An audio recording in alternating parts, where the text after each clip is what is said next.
Warga Yakum yang terkasih, berjumpa lagi dengan Yakum Fellowship bersama dengan saya, Pendeta Ayub Setianto dari GKI Kartasura. GKI Kartasura secara geografis letaknya sangat dekat atau paling dekat dari antara jemaat GKI yang lain dengan kantor Yakum.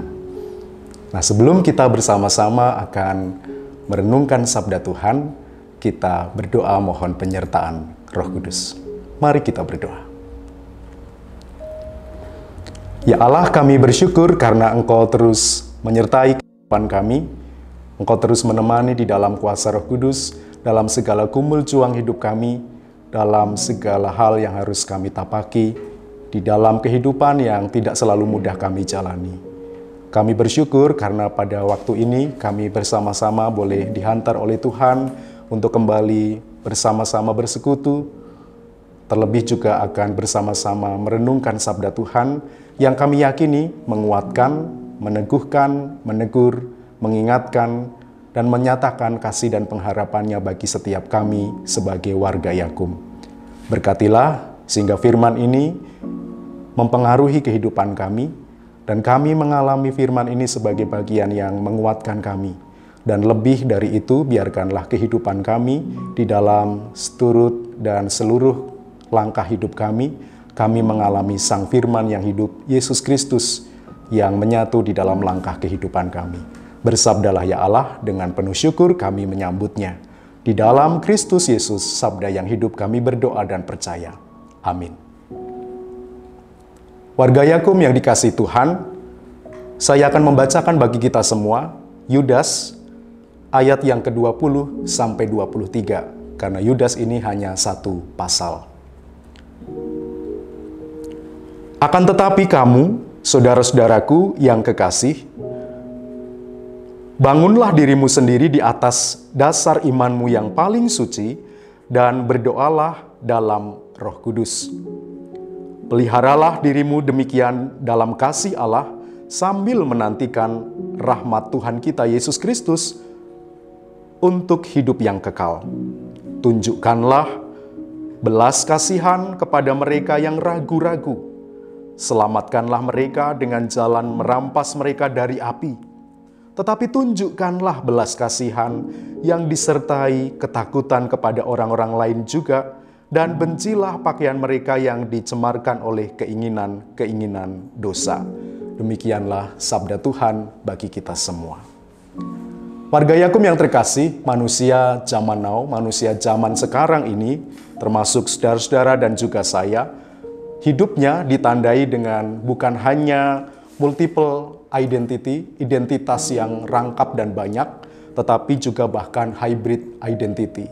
Identitas yang beragam, dia tidak tunggal, tetapi dalam ketidaktunggalannya itu saling mengait, berkelindan satu dengan yang lain, dan menjadi warna yang begitu apik, indah di dalam kehidupan kita. Misalnya, saya seorang Kristen, pendeta, peranakan Jawa, hidup dalam dunia modern. Jadi Jawanya mungkin sudah tidak seperti Bapak Ibu yang hidup di tahun 40, 50, 60, 70-an dan lain sebagainya dan seterusnya. Berjumpa secara kultur misalnya dengan jemaat GKI yang juga beragam etnis, dengan berbagai latar belakang kehidupan dan macam-macam. Berjumpa lagi dengan dalam perjumpaan dengan pribadi, lembaga, dan lain sebagainya.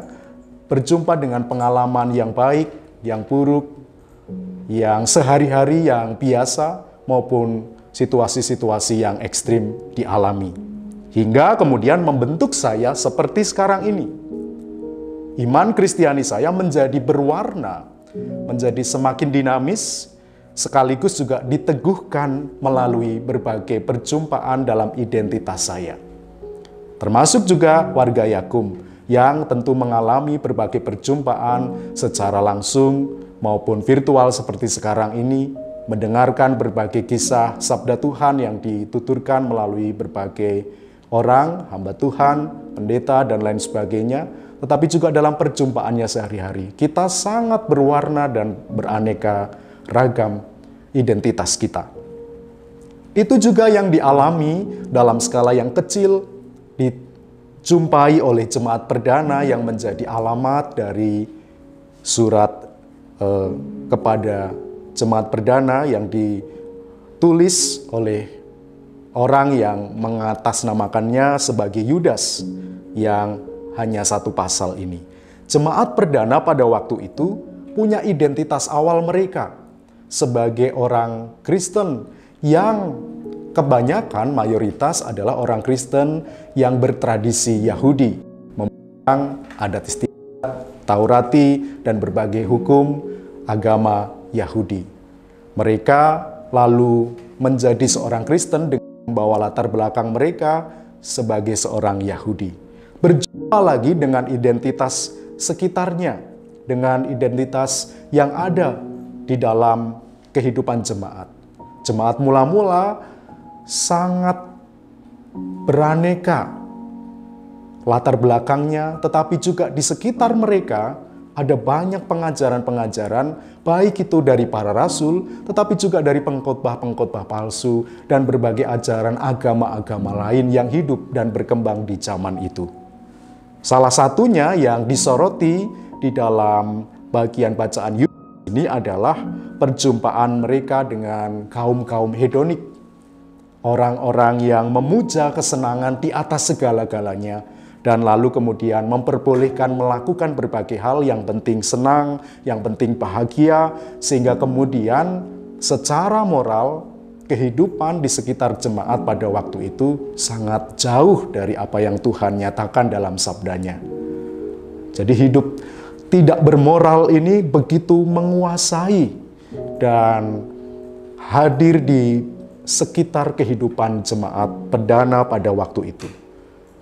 Sebuah tagline atau kemudian omongan yang berkembang pada waktu itu di sekitar jemaat mula-mula adalah nggak apa-apa berbuat dosa, nggak apa-apa melakukan kesalahan, hidup nggak bermoral itu fine-fine aja. Kenapa? Karena Allah itu maha pengampun, Dia mengampuni orang yang berdosa. Jadi berdosa it's okay, toh nanti Allah yang maha pengampun itu pasti mengampuni. Jadi pikiran-pikiran seperti ini tidak hanya hadir zaman sekarang. Tuhan maha pengampun, nanti aku berbuat dosa hari Minggu bisa mengaku dosa. Kan ya nggak apa-apa, nanti berbuat dosa lagi, hari Minggu mengaku dosa lagi.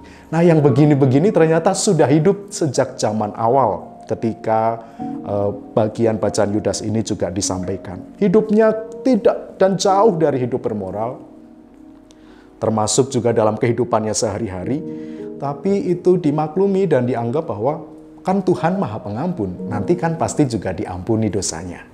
Nah ini seperti menguji Tuhan gitu ya. Supaya Tuhan itu kalau memang Dia maha pengampun, aku bebas berbuat dosa dan kesalahan. Nah ini perjumpaan yang menjadi salah satu warna yang ditangkap sebagai hal buruk yang mesti dikritisi di dalam apa yang disampaikan oleh penulis surat Yudas ini. Nah lalu surat mengajak untuk setiap pendengarnya, termasuk saudara-saudara warga Yakub dan saya, untuk memurnikan panggilan mula-mula sebagai seorang Kristen di atas semua warna identitas hidup jemaat perdana pada saat itu. Dan itu ditegaskan di dalam dua hal. Jemaat diajak untuk hidup saleh secara personal, saleh secara pribadi, tetapi juga saleh secara sosial. Kesalehan personal yang pertama itu ditegaskan dengan mereka terus diajak menekuni ibadah, terus diajak untuk bersatu hati di dalam doa, terus diajak untuk taat secara spiritualitas di dalam kehidupan iman mereka sebagai mesin yang menggerakkan kehidupan iman mereka. Jadi secara internal, di dalam hati, di dalam jiwa, dalam kehidupan jemaat, mesti tough, mesti tangguh dengan berbagai godaan yang ada di dunia sekitar yang mengajak mereka untuk terus hidup tanpa dengan mengesampingkan nilai-nilai bermoral, terus melakukan ketaatan-ketaatan personal, kesalehan-kesalehan rohani. Doa nggak boleh lewat. Komunikasi dengan Tuhan terus harus berlangsung. Ketaatan dalam ibadah terus dihidupi. Perenungan-perenungan atas sabda dan juga persekutuan-persekutuan sebagai orang percaya juga harus terus dilayankan sebagai bagian untuk membentengi kehidupan personal mereka, kehidupan spiritual mereka. Tetapi sebagai mesin penggerak kehidupan spiritual, kesalehan tidak cukup hanya sebatas dilakukan secara personal. Nah, itu menariknya surat bagian Yudas ini. Bergeraknya ke dalam hidup manusia, hidup jemaat, tetapi juga mesti menguar dan keluar dalam perjumpaannya dengan sesama. Justru di tengah-tengah situasi dunia yang sedang tidak baik, kehidupan bermoral yang jauh dari apa yang Tuhan nyatakan. Bergeraknya ke dalam, tetapi juga terus mewarnai keluar. Kepada sesama, itu yang ditegaskan di ayat 22. Saya bacakan ulang untuk kita. Tunjukkanlah belas kasihan kepada mereka yang ragu-ragu. Dalam terjemahan bahasa Indonesia masa kini, ragu-ragu ini juga ditangkap sebagai mereka yang bimbang, yang kehilangan pegangan, yang dalam kehidupannya sulit menentukan arah imannya. Terhadap mereka, terhadap yang juga hidupnya jauh dari hidup bermoral, Tuhan di dalam sabda dalam Yudas ini mengatakan untuk justru berbelas kasihan. Itu ditegaskan lagi di ayat 23. Belas kasihan diulang sampai 2 kali disampaikan di sana, menjadi sebuah penanda bahwa ini penting untuk dikerjakan. Berbelas kasihanlah, berikanlah kasihmu satu dengan yang lain, terutama kepada mereka yang sedang ragu-ragu imannya, yang sedang bimbang jalan hidupnya, yang mungkin sedang kesepian juga, yang sedang hidup di dalam pergumulan, yang dijauhi oleh lingkungan dan lain sebagainya dan seterusnya. Justru berbelas kasihanlah. Jadi umat diajak untuk alih-alih menghakimi, menunjuk, menuding, menyalahkan, tetapi justru dipanggil untuk merangkul dalam kesalehan pribadi mereka, terus juga merengkuh, mengasihi, dan menyahabati semua orang, khususnya mereka yang sedang ragu dalam persimpangan jalan hidupnya. Dan ini membuktikan identitas mula-mula mereka sebagai seorang Kristen. Justru diuji ketika situasi hidup sedang tidak baik-baik di sekitar mereka, mereka menghadirkan apa yang mereka secara pribadi salehkan, yaitu kehidupan beriman mereka yang berdampak secara sosial. Menyahabati semua orang, termasuk juga hadir bagi mereka yang kesepian, yang membutuhkan, yang ragu-ragu dalam menjalani hidupnya, dan bahkan yang secara moral kehidupannya jauh dari Tuhan. Nah, warga Yakub yang terkasih, kita semua memiliki beragam identitas, tetapi identitas mula-mula kita sebagai seorang Kristen, orang-orang yang percaya dan menaruh harap kepada Yesus sebagai Kristus, adalah identitas awal yang tidak boleh kita lupakan. Termasuk juga ketika kita melayani sebagai orang-orang yang hadir di berbagai tempat sebagai warga Yakub, dimanapun, di unit, di Yakumnya, di tempat-tempat pendidikan dan lain sebagainya dan seterusnya. Kita memiliki bukan hanya multiple identity, tetapi juga hibriditas identitas yang mesti kita perjumpakan dengan realitas umum. Itu kan yang menjadi panggilan kita, kenapa ini disebut sebagai yayasan Kristen untuk kesehatan umum. Bukan hanya kesehatan orang Kristen atau bukan hanya mewarnai kehidupan orang Kristen. Orang Kristen untuk umum. Ini selaras sekali dengan teks Yudas pada saat ini. Kekristenan kita mesti mewarnai kehidupan umum. Karena dengan kita menghadirkan hidup yang menyahabati semua orang, kita menjadikan Yakub sebagai bagian dari wajah Tuhan yang penuh belas kasihan, bela rasa, dan terus-menerus menghadirkan cinta Tuhan. Jadi ini patut disadari oleh semua warga Yakub. Kehadiran saudara bukan hanya kehadiran pribadi demi pribadi yang terpisah, individu demi individu yang gak ada kaitannya. Tapi justru kehadiran saudara adalah kehadiran Yakub, wajah Yakub, dan lebih utama lagi wajah Kristus. Maka pergunakanlah dan hadirlah dengan sungguh-sungguh untuk menjadi kehadiran Kristus melalui hidup berbelas kasih, menyahabati mereka yang terluka, yang ragu-ragu di jalan imannya, yang kesulitan hidupnya, yang membutuhkan topangan dan kekuatan. Hadir bagi mereka, merengkuh dan menyahabati. Dan biarlah kita terus dipanggil untuk berbelas kasihan dan bukan untuk menyatakan kesombongan. Untuk kita berbelas kasihan dan bukan menyatakan penghakiman. Untuk kita berbelas kasihan dan bukan justru mengabaikan. Tuhan memberkati saudara dan saya sebagai warga Yakum untuk terus menghadirkan wajah Kristus kepada semua orang. Dan biarlah melalui kehadiran kita, nama Kristus dipermuliakan. Amin. Mari kita berdoa.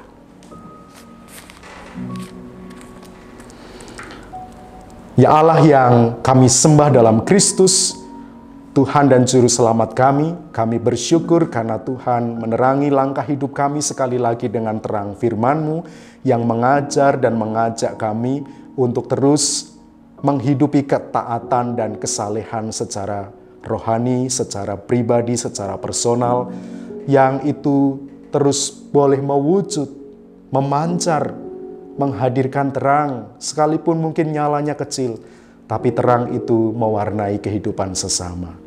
Belas kasihan kepada mereka yang membutuhkan, terlunta, kesepian, ragu imannya. Biarlah terus kami hadirkan dimanapun kami diutus dan berada sebagai warga Yakub dan sebagai orang-orang yang percaya kepada Kristus. Terus tuntun kehidupan kami sehingga dalam jalan hidup kami semua, kami sungguh-sungguh menjadi Alkitab yang terbuka. Sehingga di sana Tuhan dipermuliakan, wajah-wajah persahabatan dihadirkan, wajah-wajah yang merangkul, yang merengkuh, dan menjadi sahabat terus boleh dinyatakan melalui kehadiran kami. Terima kasih, doa kami bagi seluruh warga Yakub dimanapun berada, dipakai oleh Tuhan, diberkati untuk menyatakan berkat bagi semua orang. Diberkatilah kami semua, di dalam nama Tuhan Yesus Kristus. Amin.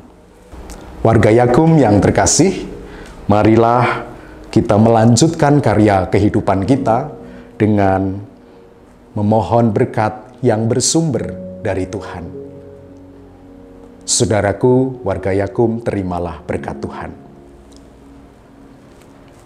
Kiranya Allah memberkatimu dengan senyum dan tawa yang membuat dunia lebih indah, dengan tangis dan air mata yang membuat derita sesama lebih ringan untuk ditanggung, dengan kisah iman tetapi juga kidung pengharapan yang membuat perjalanan hidupmu tak sepi dan membosankan, dengan keberanian dan suara nyaring untuk mempersaksikan Allah yang tak pernah menyesal telah mencintai dunia.